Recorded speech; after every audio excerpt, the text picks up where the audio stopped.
Salut tout le monde.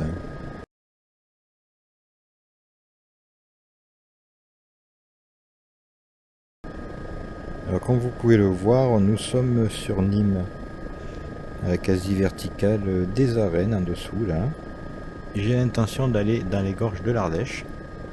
On va suivre la route, plus simple pour moi. Alors là-bas, ce qui est vert clair, c'est un golfe, le golfe de Vacquerolles.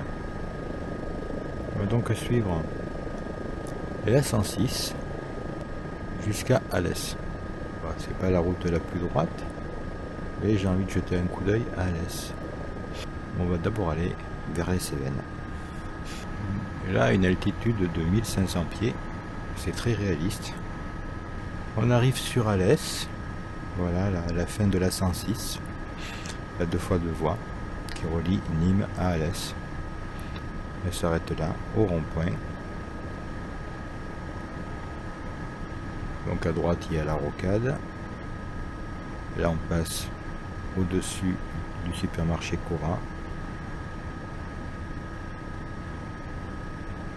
Alors, si on va sur la gauche, on suit le Gardon. En dessous, là, on a le centre-ville. Et un peu plus loin, par là-bas, on doit avoir le Crassier. Alors, Alès était une ville minière.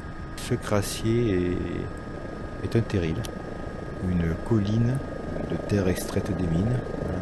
C'est cette colline là, en dessous, marron. Alors les arbres ont du mal à pousser dessus, parce que l'intérieur est en feu. En fait, elle est plus pointue que ça en vrai. Et il y a de la fumée qui s'en dégage, comme un petit volcan. Voilà, un peu plus loin là-bas, le pôle mécanique et son circuit automobile. Alors, le fait d'avoir ajouté cette tuile de vue satellite rajoute énormément au jeu. Donc tout ça serait vert, complètement vert, sans rien dessus. Je vais essayer de retrouver plutôt une route que je connais mieux, qui m'intéresse plus, par là-bas. Après Alès, je suis revenu vers Nîmes. Et voici là en dessous la carrière des Lens. Au départ, c'était une carrière romaine. Et depuis, donc, elle est exploitée de façon moderne. Mais là, sur la gauche, on voit encore la carrière romaine. Juste là en dessous. Donc, je pense qu'on est ici en haut du Mont Bouquet. Un endroit apprécié des parapenteurs. Ils peuvent ainsi se jeter dans le vide. Alors nous voici au-dessus de la grotte Chauvet 2, une représentation de la grotte Chauvet à côté de Vallon-Pont-d'Arc, là juste en dessous. Alors si on descend le Rasal, on arrive à Vallon-Pont-d'Arc. Il y a un pont là sur l'Ardèche, et de l'autre côté du pont on a Salavas. Si on prend les gorges de l'Ardèche, ici, juste en dessous, on est au-dessus du pont d'Arc. Et donc l'Ardèche a traversé la roche, créant ce pont d'Arc. La vraie grotte est dans le coin aussi. Donc la reconstitution n'est pas loin de l'original. La vraie grotte est bien sûr inaccessible et fermée par plusieurs portes blindées avec des caméras de partout. Inutile de vouloir y aller. Voilà les gorges de l'Ardèche. Pas mal rendu. Et on retourne vers le nord.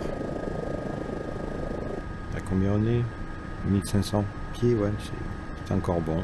On peut faire un meilleur zoom et avoir une bien meilleure netteté. On peut avoir une netteté 10 fois supérieure, mais qui obligerait à avoir donc un fichier 10 fois plus lourd. Donc une tuile comme ça, je crois que c'est déjà à peu près dans les 3 gigas. Donc il faudrait 30 gigas par tuile. Ça commencera à faire gros. Après, si on vole vraiment toujours dans le même coin, on peut faire ça. Je vais pousser jusqu'à Aubenas, la grande ville du coin, avec ses 10 000 habitants. C'est étonnant la sensation de relief qu'on a, malgré que ce ne soit juste qu'une image. Nous arrivons donc sur la grande ville du coin, Aubenas, une dizaine de milliers d'habitants, à côté de Vals-les-Bains, sur le côté là, avec donc l'eau de Vals, qui vient de là. Donc après Aubenas, on a un aérodrome, juste là. Donc Aubenas est juste dessous. Et voici l'aérodrome. On va donc s'y poser.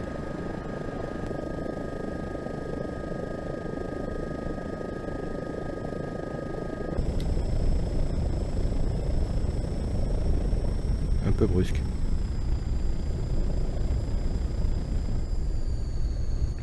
Bon, un peu brusque, mais on y est arrivé. Donc, par là-bas, Aubenas. Donc me voilà dans mon hélico. Allez, je vous laisse. À la prochaine, bye.